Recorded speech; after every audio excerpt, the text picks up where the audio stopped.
le soutien le plus complet du mouvement des Insoumis, du groupe parlementaire Insoumis, à la proposition de loi présentée par nos camarades communistes.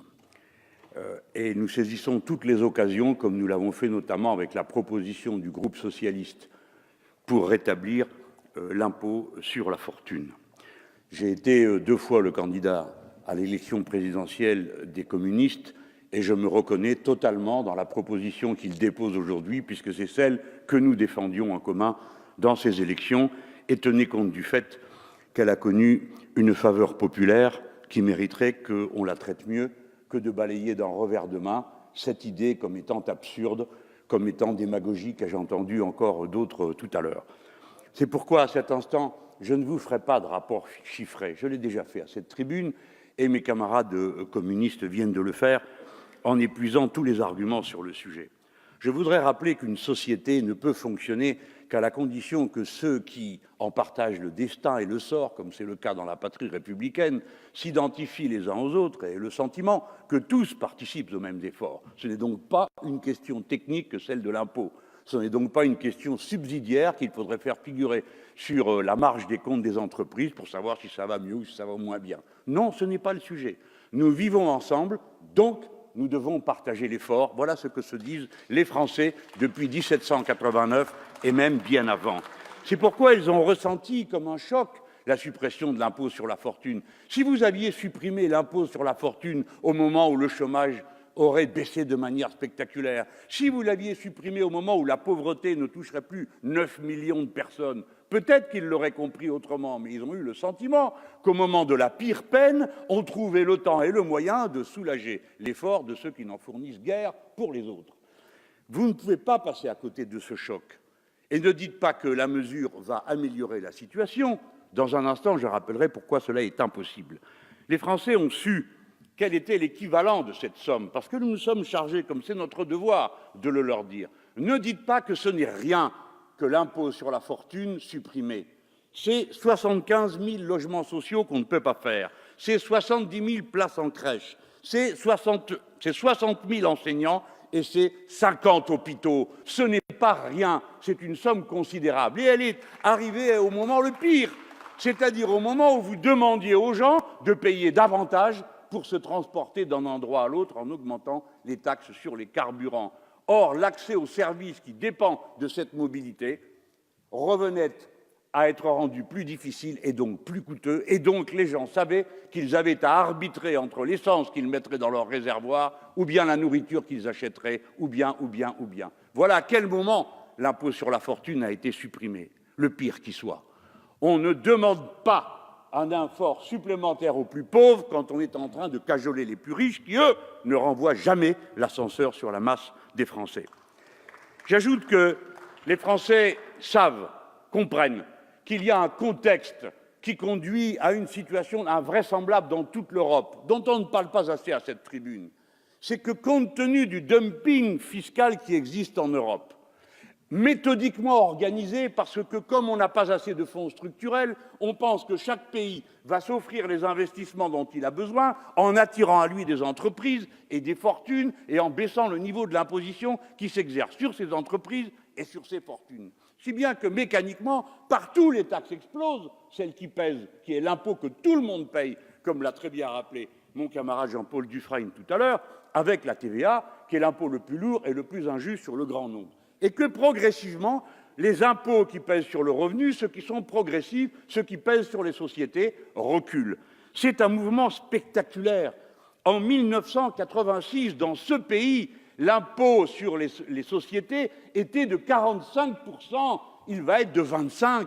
C'est-à-dire qu'en 30 ans, en 40 ans, 20 points de moins de prix sur la richesse produite par les travailleurs. Est-ce que vous avez le sentiment que depuis, il y ait plus d'emplois, plus d'entreprises, plus d'industries? Je retourne l'argument. Non, c'est le contraire. Parce que, globalement, cette méthode économique a asphyxié la production, l'économie et l'échange. À cette comparaison, les Français savent aussi qu'il y a quelque chose d'insupportable et, pour ainsi dire, d'arrogant et de blessant à voir qu'on supprime l'impôt sur la fortune au moment même où on apprend que dans toute l'Europe, c'est 1 000 milliards de fraude qu'il y a en plus qui est fait sur l'argent que tous ces gens devraient donner qu'ils ne donnent pas. Et c'est en vol. Et dans notre pays, c'est 85 milliards. Eh bien, si tout le monde payait la part d'impôt prévue, il n'y aurait pas de déficit du budget de la France et nous serions excédentaires. Les voyous, les voleurs sont ceux qui trichent avec le fisc et plongent la patrie républicaine dans les difficultés dans lesquelles nous nous dépêtrons aujourd'hui.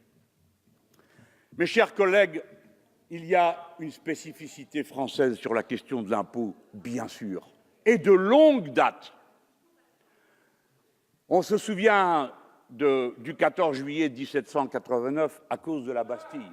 Mais la vérité, c'est que la grande révolution a commencé la veille. Et la veille, sur les 50 barrières de Paris auxquelles on payait l'octroi, les gens qui se trouvaient de l'autre côté, c'est-à-dire à l'intérieur, ont foutu le feu à plus de la moitié d'entre elles. La grande révolution a commencé par la question de l'impôt et de la justesse de sa répartition. Réfléchissons-y. Les Français sont ainsi faits qu'ils se battent moins pour la répartition du revenu primaire dans l'entreprise, en se syndiquant et en bataillant pour les augmentations de salaire. Ils pensent que ça, souvent, ils se disent « bon, tout ça, c'est des affaires qui s'arrangent ». De plus, ils n'ont pas moyen de faire autrement. La criminalisation de l'action syndicale, la destruction du Code du travail, l'individualisation des rapports sociaux ont affaibli la capacité des travailleurs et des salariés à obtenir dans l'entreprise une plus juste répartition des fruits de leur travail, si bien qu'ils comptent sur l'impôt pour rétablir la justice et l'égale répartition. On le trouve dans tous les cahiers de revendication des États généraux de 1789.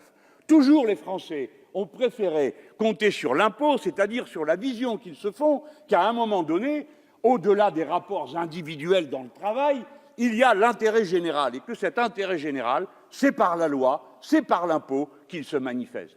Eh bien, cet état d'esprit républicain, profondément républicain, c'est-à-dire révolutionnaire, il vit encore dans notre peuple. Et ayez bien garde, prenez bien garde, que si vous empêchez aussi la vapeur de l'émotion populaire et de ses attentes de s'exprimer à travers la revendication fiscale, vu que vous l'avez déjà empêché dans l'entreprise, vu que vous l'empêchez dans la rue par la force, à la fin, vous ferez tout sauter et ce sera bien fait et normal. Pour ma part, je souhaite les issues civilisées, celles qui passent par la loi, celles qui passent par le débat, et nous sommes à cet instant de notre histoire. Cessez de favoriser toujours les mêmes. Ayez un peu de compassion, de compréhension pour ce que pâtissent le très grand nombre dans ce pays. La thèse économique sur laquelle repose le refus de l'impôt sur la fortune est que l'argent qui s'accumulerait de cette manière retournerait dans la production. C'est absolument faux et contredit par tous les chiffres dont nous disposons. La suppression de l'impôt sur la fortune ou l'augmentation de l'accumulation du capital, quel qu'en soit le moyen, c'est-à-dire notamment cette année par une pluie de dividendes de 57 milliards d'euros répartis dans le CAC 40, ne s'est pas retrouvé dans l'investissement. Si vous voulez que les bénéfices se retournent dans l'investissement, taxez les bénéfices qui sont distribués en dividendes bien davantage que ceux qui sont réinvestis dans les entreprises, en machines, en outils et en personnel qu'on embauche. Cela, ce n'est pas fait. Donc, ce n'est pas crédible. Vous n'attendez pas, vous ne pouvez pas espérer le ruissellement. Toute la mécanique du capitalisme financier de notre époque montre que l'accumulation du capital et sa rentabilité est plus grande dans la sphère financière qu'elle ne dans les échanges réels. Raison pour laquelle les échanges réels au niveau mondial sont 4000 fois moindres en valeur réelle, en objets réels, qu'il ne l'est dans la sphère financière. Cette leçon, c'est celle du capitalisme de notre époque. La thèse fiscale que vous développez ne fonctionne pas. C'est la vieille thèse d'après laquelle le capital travaillerait. Le capital n'a jamais travaillé. Seul le travail produit de la richesse. Tout à l'heure, vous vous êtes étonné qu'on dise « il faut du capital pour démarrer l'investissement ». Pas du tout. L'emprunt, il suffit largement. Et la preuve, c'est que le banquier central n'a cessé de déverser de l'argent sur les banques privées avec l'espoir qu'elles réinvestissent. 2800 milliards donnés par le banquier central aux banques privées pour qu'elles réinvestissent, dont nous n'avons pas eu 1 euro dans la production réelle, et ceci depuis 2 ans. J'achève. Notre thèse fiscale est qu'il faut que tout le monde contribue à proportion de ses moyens. Qui a beaucoup, paye beaucoup. Qui a peu, paye peu. Les taxes doivent être moins importantes que les impôts progressifs. Mes camarades développent la thèse de 9 tranches d'impôts. Pour ma part, je porte 14. mais l'idée est la même, et que la dernière soit très hautement taxée, la dernière tranche, pas la totalité, la dernière tranche. Alors nous entendons des indignations qu'on n'a pas entendues à l'époque, où la dernière tranche en France était à 65%. Voulez-vous rétablir l'impôt révolutionnaire qui avait lieu sous M. Jacques Chirac? Ce serait une très bonne idée. Voulez-vous rétablir l'impôt révolutionnaire qui avait lieu dans ce paradis du communisme que sont les États-Unis d'Amérique, où, sous le président Roosevelt, c'était 90% pour la dernière tranche? Il n'y a jamais trop. Il faut savoir répartir. Celui qui a moins, dès qu'il a quelque chose, l'investit par ses dépenses, par le bien et le bonheur qu'il essaye d'apporter à sa famille. Mon dernier mot sera pour vous dire que les politiques absurdes qui comptent sur l'investissement privé et le jeu mécanique des intérêts particuliers pour concourir au bien général sont précisément la raison pour laquelle il n'y a aucune économie écologique possible aujourd'hui. L'intérêt général commande la collectivisation du plus grand nombre possible des moyens. Merci, Monsieur le Président Mélenchon. La parole est à Madame Catherine Husson de La République En Marche.